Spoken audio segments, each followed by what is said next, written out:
Shalom, shalom, shalom, shalom. Shalom à tous.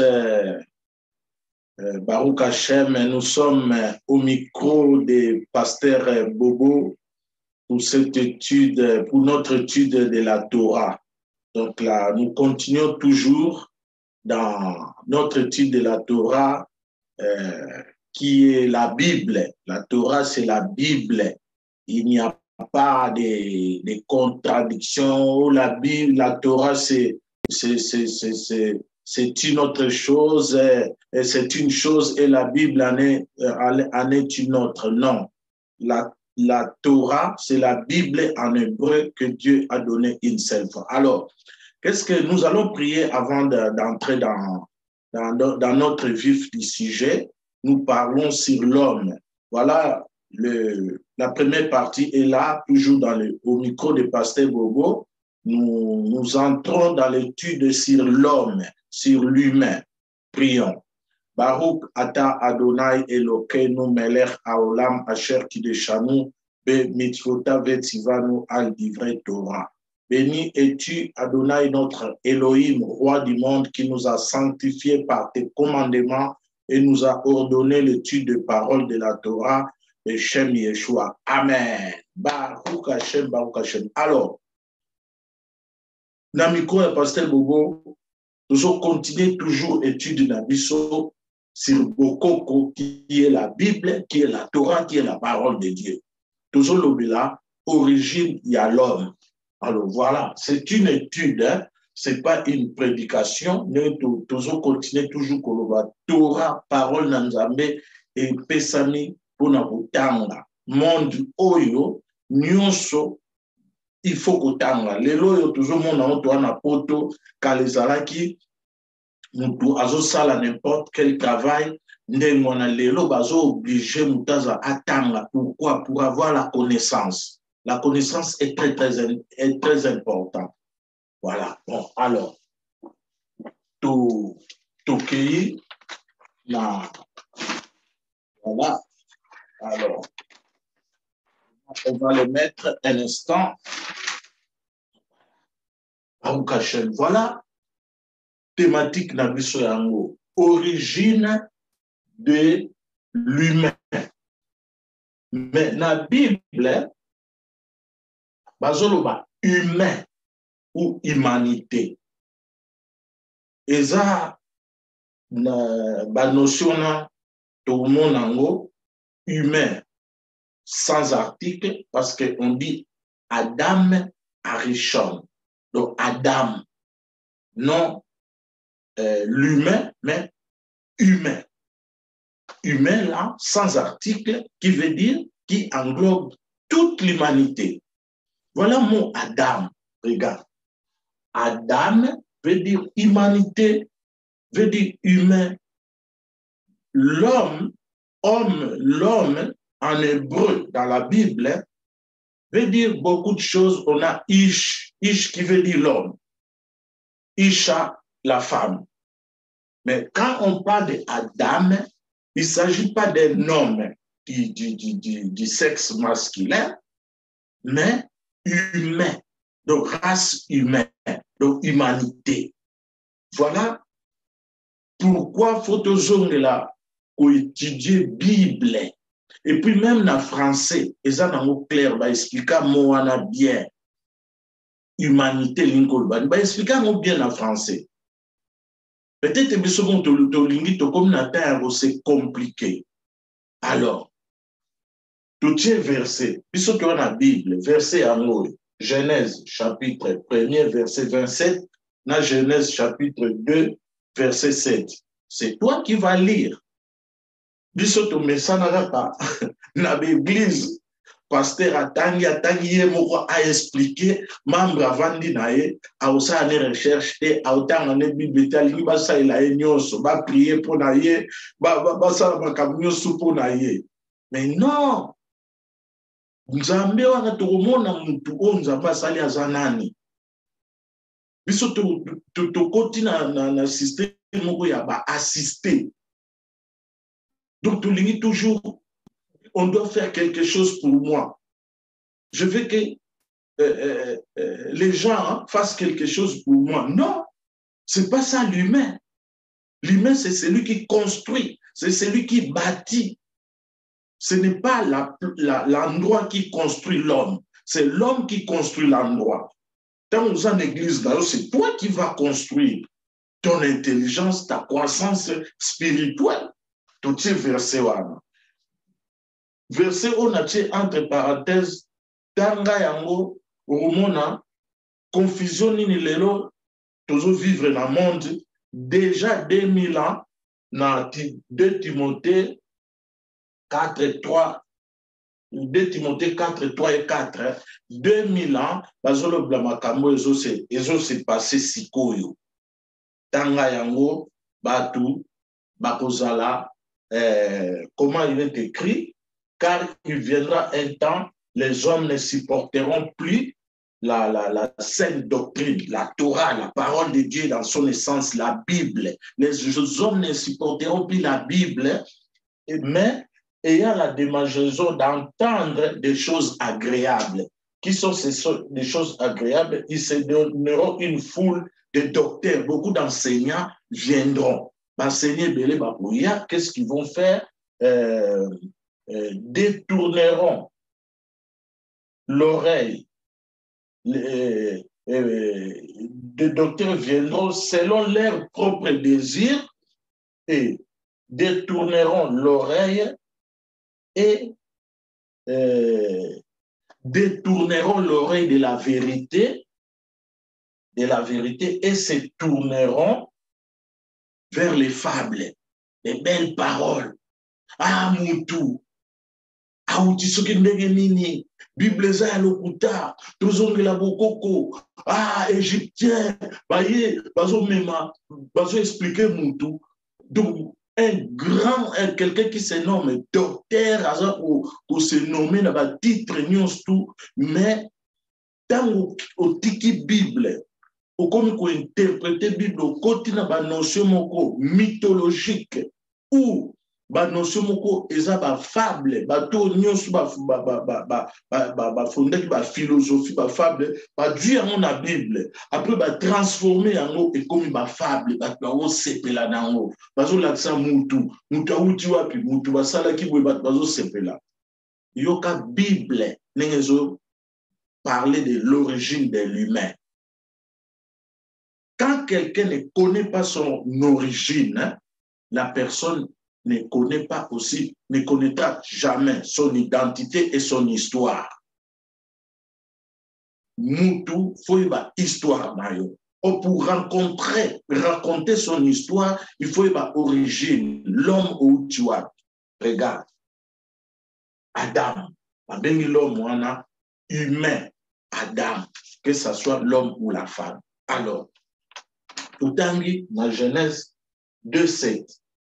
Avant la Genèse 2:7, premier chapitre 27, Vaivra Elohim est à Adam. Donc Dieu créa l'homme, mais va utiliser le verbe bara. Le même verbe est utilisé dans la création. Que Bereshit bara, tout le monde la première création de l'homme. Parce que l'homme, création à l'homme, l'homme a deux dimensions, deux origines, il y a homme. Tout l'homme a deux origines de l'humain. D'abord, dans la dimension de bara, créer, on a verbe bara, donc c'est créer, ce qu'on appelle ex nihilo, en grec, ex nihilo, mais en hébreu, yesh me aïn, c'est-à-dire une dimension supérieure, donc spirituelle. Donc l'homme d'abord, hein, dans ces versets, il n'est pas de nature, dans ces versets. Donc, Aouti na dimension spirituelle, il a esprit, tout le banini kati na nzambe. Ame nyonso ezo uta pai na nzambe. Omoni pai muta uti kati na nzambe. eza te extraterrestre basuba te mutu auti kati na nzambe nzambe aza esprit mutu azali kovivre na dimension tozonga na éternité. Alors mais après na verset oyo de 7 verset na biso otanga qu'est-ce qui est écrit? Vaïtser Adonai Elohim et à Adam afar min à Adama vaipar be apare nishmat chaim vayeyi à Adam le nefesh chaya. Tozomona na première création bara bazo benga Adam. Donc Elohim vaivra Elohim est à Adam. Donc est à Adam. Création ex nihilo. L'esprit, l'homme était en esprit là. Dieu l'a pris. Qu'est-ce qui s'est passé? Dieu maintenant, il a pris l'homme, il l'a fait descendre. Hachem crée la nature. Il crée d'abord la nature parce qu'il avait l'homme qui devait vivre, gérer la nature. Après avoir créé, au 6e jour, il a tout créé. Maintenant, dernière création, ou là, non pas dernière création, lui-même fois quitta. Le 6e jour, dans Nzamba 6 création, l'homme, il est descendu. Quitte l'homme dans ma belle. Verset, chapitre 2, verset 7. L'homme a quitté. Donc, création ezalaki wana, ezalaki stanye, création ezalaki malili, mboule ezobeta te. La nature végétale, animale, minérale, vandinière. Babi bino boko ninga na kaka tango mutu akokita aza wapi aza na likolo epai na ye moko nzambe débarqué mutu mbala moko akiti pona se fete bandi. Donc création fête. Les jours où l'homme a été créé, voilà l'anniversaire de l'homme. Auto benaka Rosh Hashanah, nouvel an. Nouvel an et utiwana. La création à l'homme. Or, ils ont la création, il y a cosmique, mais pour si fête, non, tu as fait création cosmique, mais tu as fait création, il y a humain. Dans humain qui t'a dit dans mon kili, il y a un ande toyo kaka, bonne année, nouvel an, où tu as quitté la mabelle, tant que tu as nouvel an. Donc, Rosh Hashanah, c'est-à-dire nouvel an. Shana veut dire renouvellement. Donc, Mbalamoko, création baniko s'est renouvelée. Bamatiti zo kende, zo bota. Donc, nous, c'est comment renouveler. À cause de qui? À cause de cet homme qui vient de Dieu. Ok? Alors, tout pour ça, tout tangi, sikoyo, bomoni. L'homme oyo, comme on est Adam. Où est son origine? Tolobel bosso, origine céleste. Donc, il y a esprit. Après, tant que tu na mabele, na verset 7, balobi, Nzambe asali muntu na nini na poussière de la terre. Yamwana babengiye Adam. Pona nini auti wapi na Adama.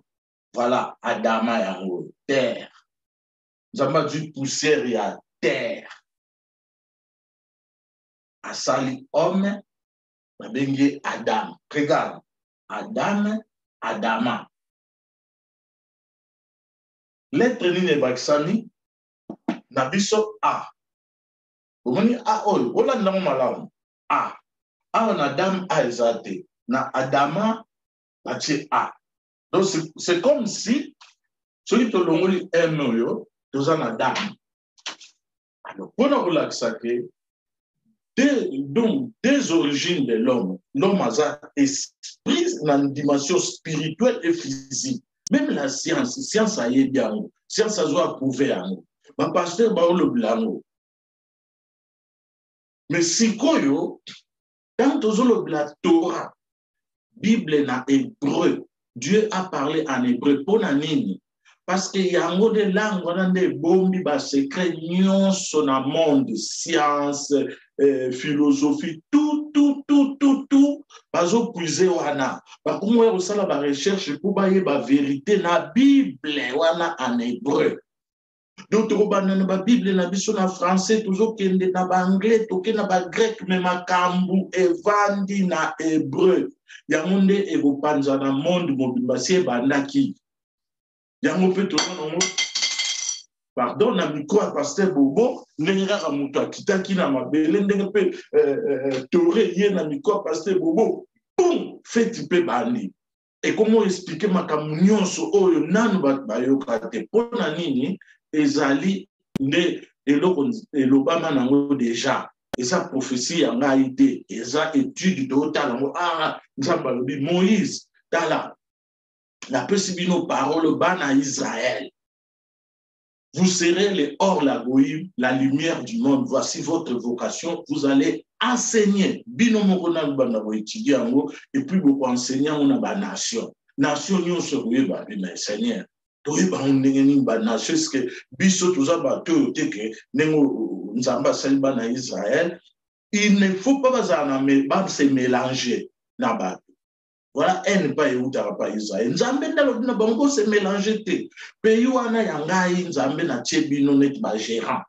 Bible pe yangai nzambe parole nanga na pesi bino pona humanité. Mais tout ça là on nini ce qui humanité mobimba donc baza contre. Non, nzamba le dit et osana ta ya technologie. Oyo bo sala na bino wana mais parole so kende ko toucher bateau na moment ya technologie. Regarde. Plus de 3800 ans, Nzambazo pe sa Torah. Plus ou moins 3800 ans. Après si Torah, Yeshua, plus de 2000 ans à l'obél makambo yotala lelo oyo. Torah, ezo panza na pamba na ba réseaux sociaux. Barabe bazo loba. Diboso barabe to mona bangwa. Batutu bazo luka Bible en hébreu. Mais tout le bas qui il faut se passer. Ce qu'on peut étudier, humilité. Mais quand les athées, non, tout autre, toujours qu'on a source. Nous sommes ambassadeurs de la Tanakh. Tanakh, c'est-à-dire toute la Bible en hébreu. Donc, ambassadeur devrait pour Panzayamon à la nation. Ce qui est lingi, on a ça là, na luka, nini, et ça m'a rendu mon athée. On va les lots, bah, comment qu'il y a dans la bibliothèque, bah, livre, bah, comment qu'on inventé, bah, fable. Alors, tout côté, ce côté décortiqué, Adam Wana, pour tout ça, dans la partie, nous tout ça, on a passé un bobo, tu vas pour expliquer toujours l'homme. Regardez. Dans tout le bas qui, tout le bas, Adam Yango, où est la prononciation? Adama, voilà. Adam, humain ou humanité? Humain. Humain. Humanité. Adama, terre. Voilà l'homme, sikoyo, na hébreu, différence ezawaki. Tozo mona, wapi pa nini clé ezali code vandi. Code vandi na lettre oyo. Est-ce que ça se voit? Oui. Code vandi na lettre oyo. Hey. Awana, au monde, tozana Aleph. Aleph yangoyo.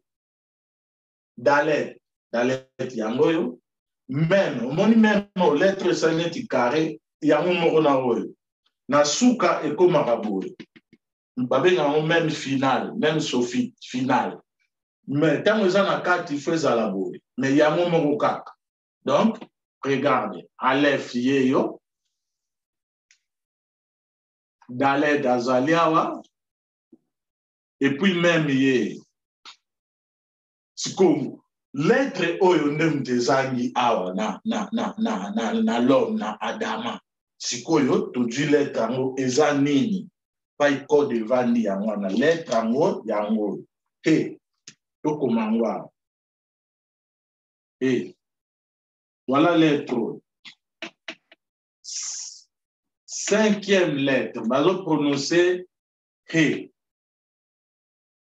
Donc, lettre He. Lettre He. Voilà. Prononciation, là, on a hébreu là, He. Et cinquième lettre. Cinquième lettre, il y a alphabet hébraïque. Voilà. Valeur nango est à 5. Voilà, sikoyo. Dieu, Hachem, il a créé l'homme, a posé yé na mukili, na terre oyo.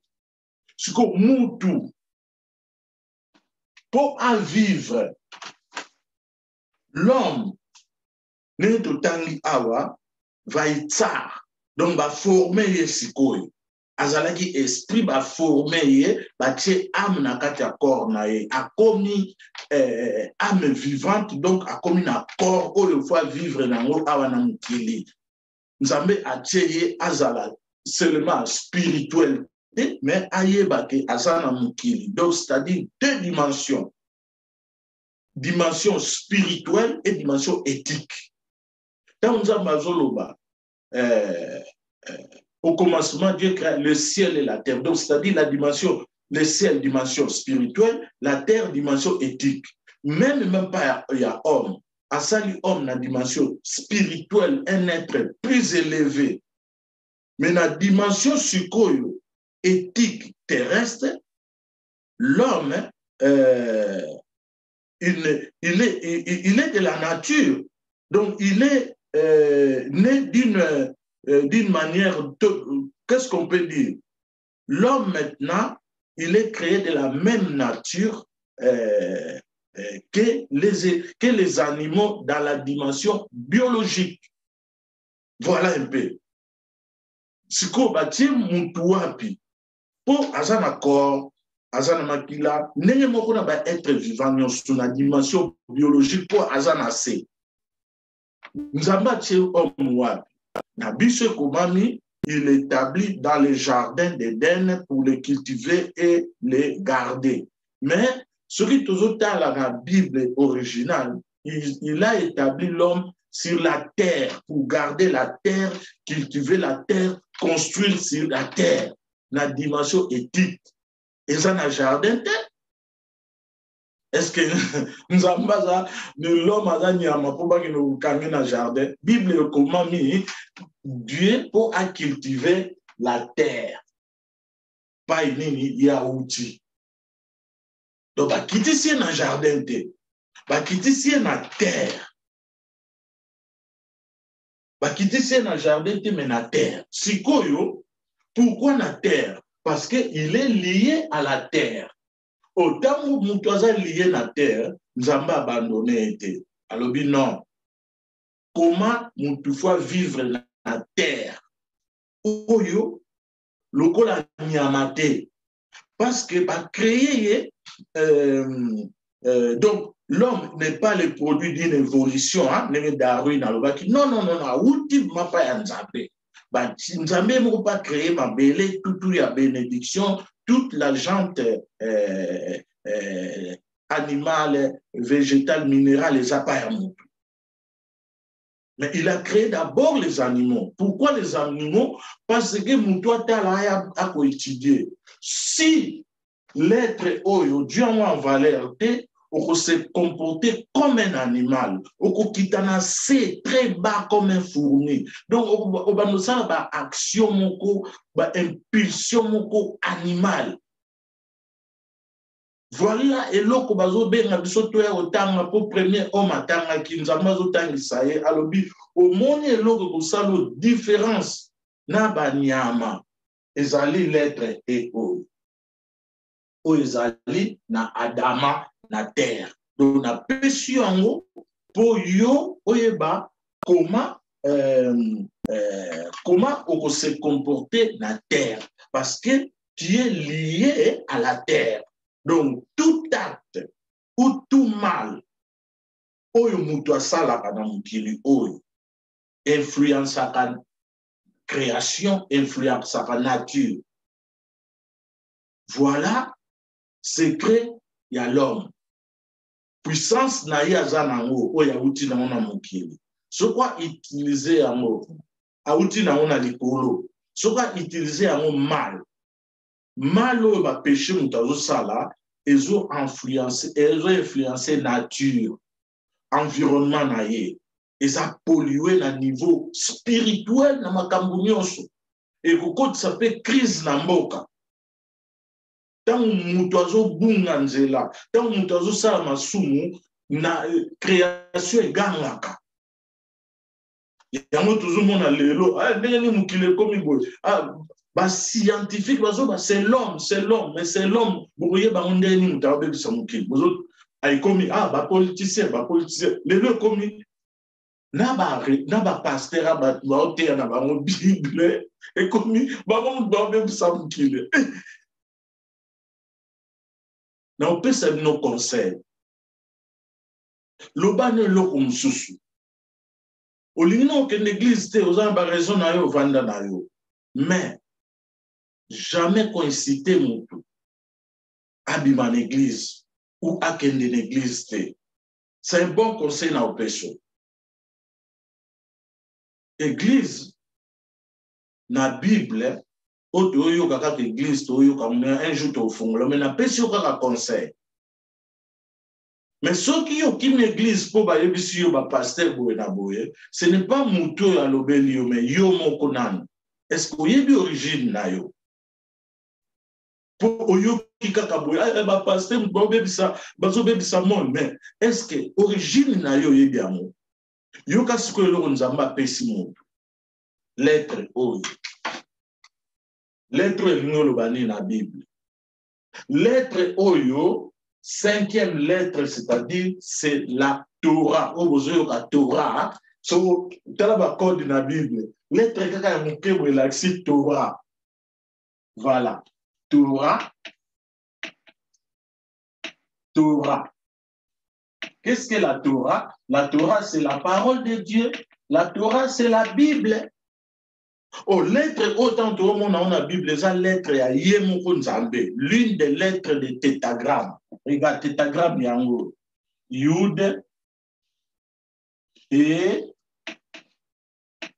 Vav et ma lettre nyos tout ezali ya Yemoko Nzambe. Même lettre, autolobila qui ont déjà dans micro pasteur Bobo Adam, où ezali attribue à puissance. Puissance wana, on vivre na Adama, na mabele, na se, na vie sociale na yo, na prochain, na ndaku na yo, mais nous avons le bikeba, na pesi yo Torah qui est la Bible. Je pas profiter mingi. Torah Bible. Donc on appelle Bible. Parce que comme au Torah ya moté Bible lo comme sous non. Biso to di ba malé wana lo di ba basala. Et bandi le loté. Torah ya wana Bible en hébreu. On me dit ça fait beaucoup de bruit. Bon, toujours que ne peut na souka Torah ya wana Bible en hébreu. Tokende musika te. Bible na français, na anglais, na ba langue nyons tout. Yango ana uti awa na Torah. Ne ba traduire yango po mutu azo vivre alobaka hébreu te mais faut attendre na la langue na ye. Tala siko biso nazo expliquer na langue nini. Est-ce que ani medaber ivri? Lo, ani lo medaber ivri. Ani medaber sa lingala tsafartit. J'ai dit est-ce que je parle en hébreu? Non. Mais, Annie, j'explique en français, na lingala. Mais, ma notion, outil en hébreu. Voilà ce que le lettre oyo, yango yo ato mon angwa. Eza code, tant oyo kaka, awa, ba obi nango, Adonai yango yo. Adonai, Hachem, ce qu'on dit Hachem yango. Hachem, oza tétagramme, entre parenthèses, oyo bato bapronosaka Yehova yango yo. Kombo, eza kombo te, mais eza tétagramme. Donc, ba non oyo eza codé. Et vous allez uni na fin. On a sikoyo eza séparé. Voilà. La Bible est dans mon lettre oyo. Na ba contexte belé, regarde. C'est la lettre de l'Éternel. Na Yud, na Vav, na lettre Elohim. Siko lettre oyo, 5e livre, il y a Torah, la Torah, 5e lettre, il y a l'alphabet hébraïque qui veut dire Chumash. Babenyango na hébreu Chumash. Tokomango Chumash. Voilà, Chumash. So oyoti Chumash. Chumash veut dire les 5 premiers livres de la Torah. Chumash. Pourquoi Chumash est utile dans la lettre 5? Chamesh. Est utile dans la lettre 5, Chamesh. Torah est utile, Torah est utile dans 10 paroles. Au bisobé, on a 10 commandements. 10 paroles, nous avons fait ça, il en a 10. Donc, Zamba a prononcé 10 paroles. Il a 10 commandements, tu vas bénir à Seret, à Devarim. Donc, les 10 paroles que Dieu a prononcées, après d'explications dans le monde, et il y a 5 premiers livres d'explications de Zamba expliqua qui Moïse. 5 premiers livres de Torah. Après, continuer, Toye Sikoyo, na le prophète n'a écrit tout n'a benyango Tanakh. Tango yoka ba Tanakh. Tewa na ilaksi Torah. Nun, Nevi'im, prophète. Tozana na Bekri. Ketuvim. Ketuvim n'a écrit. Donc, Torah, Nevi'im, le prophète, et écrit. Ketuvim. Il y a toute la Bible de Genèse jusqu'à Malachi. Bon, les évangiles. L'évangile est où tu n'as qu'à. Donc, dans Jésus Azoya, tout ça, dans le 1er siècle. Mon cher, tout est simple. Premier siècle, livre mon koizate. Gutenberg n'a été abîmé. Ça va livre tout ça dans le même dans le 11e siècle, ils ont quitté. Dans le 1er siècle, Jésus a un rouleau. Azoutan un rouleau.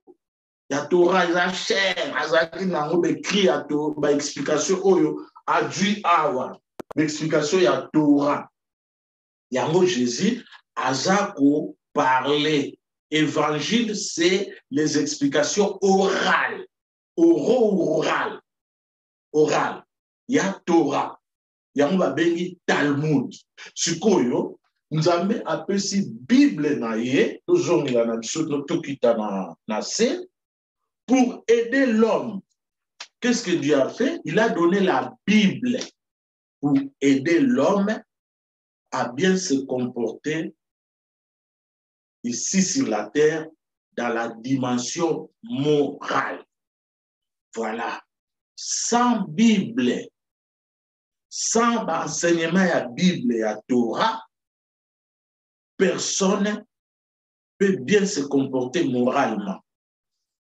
Et on va parents, respectez vos parents pour nini, parents, bazala qui n'a pas valeur morale, il y a beaucoup, il y a Bible, respect.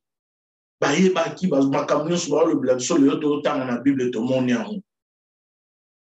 Donc c'est extraordinaire.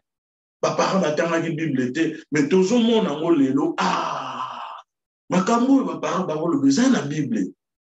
Kosala boyete lelo sikoyo limba sa nini ba binisa la Bible pour tokota na makambo ezo salama na makambo déjà ba Bible lobelaki na ta ya suka. Donc libertinage kokota bako autoriser makambo nyonso oyo ezalaki ya mabe ekozala autoriser ba payer belé koti ba makambo wana bani bazo voter ba loi wana. Na bamboka misusu bazo voter ma ba fungisa école moko officielle sur le satanisme. Yo sikoyo ozolo ba batika Bible babima na l'église message nous emmène. Voilà. Message nous emmène. Na bato bazo kote sabat na banini ba satanisme. Bazo lo ba libertinage. Mutu sala no masumu nengo lingi. O ba valeur morale. Non non non non non non. Siko na bango. Na yozo bimisa na bi na église ezo te ya ba valeur morale. Travail nini bo sala. Questionnement yangwana. Se poser question na yomoko. Oluka réponse pe yomoko. Ava toye ko jeter. Toyende ko transmettre parole de Dieu dans sa source. Sans la Bible, nous avons fait Bible, parole na yemoko pour à vivre dans la dimension morale, il y a bien awa sur terre. Les arabes loko moko Bible zo l'accent là. Oyo basala kangote, oyo basala kangote. Sikoyo oza aviser komi kobunda na ba prière. Yango ba sengi biso tozala na l'église. Ba prière à moninga msezo ko renforcer ngai, tozo vivre en communauté. Tant tozo vivre en communauté combat ya bien ngwana. Okoza te koza isolé na vai, on avait na ndako na mono tirer Bible. Nani azo enseigner yo? Bible ba enseigner rango. Soko vandi yo moko tala. Totangi de Timothée. Ba faux docteur ba bimi na tansiko bazoya ba explication ba fable. Ba koye biso non nzambe zande yo. Nzambe za yo na pression yo sezana mukilo ko ka résister sans prière, sans la puissance de la parole de Dieu, sans enseignement, sans ba prière ba ndekone to zala na l'église, sans ba donner na biso to pesa na l'église tout wana nyoso wana ça fait partie ya Torah ya Bible. Donc place nous non que na gauche mon manque tététété lié mon corps esprit nzambe échanger on zela non non non non non ba fréquentation bima tambola boye makamuso to yebite nzamba zo protéger biso na makambo belé likolo nini. Regarde lettre oyo et qui veut dire Torah, qui veut dire Bible, la parole de Dieu. Voilà. Tozongeli, tant toujours comme en hébreu, et ça des spectacles. J'attire l'attention de quelqu'un, écoutez plutôt le message. C'est le message qui est très très important. Oyo toujours transmettre. Vous a impressionné. Ah, on a peine à l'ukana yeba koma hébreu. Excusez, na lukana yeba koma hébreu, na koma hébreu, na koma neti pasteur Manata na koma te explication ne exact très très important aux obima. Moi na komi hébreu na laxi ba lettre banini. Oko yekola no hébreu. Au lobby hébreu, qu'est-ce que ça peut faire? Et l'autre important explication ils ont existé. On zamba pesa ki Moïse. Yango Yeshua yeko loba yango biso to tanga tozo yape ko expliquer yango. Olingo yeko la Torah et l'autre liboso azobenga ba l'écoute yaka ozo yoka. Ozo participer na ko yoka mezala na église na yo. Zala pasteur nengo zali zala na nyo sambi ate Torah ezawana ona humain. Voilà l'être humain comme on a eu Adam. Pourquoi? Parce qu'il vient de Adama. Aoutina Adama, Adama, nous avons l'être et qui veut dire nous avons apprécié pour vivre mieux sur cette terre où la tentation est amenée, apprécié force où t'es dans la licolo où ils allaient ma parole de Dieu pour nous étudier, pour nous prier. Baruch Hashem, tu continues à passer bobo toujours notion où il y a Adam. Qu'Hachem nous bénisse, bénisse son peuple Israël. Prions. Baruch atah Adonai amevarer et amo Israël ba shalom Hamashiach tzidkenu. Amen ve amen. Baruch Hashem. Shalom à tous. Leitraot. Baruch Hashem.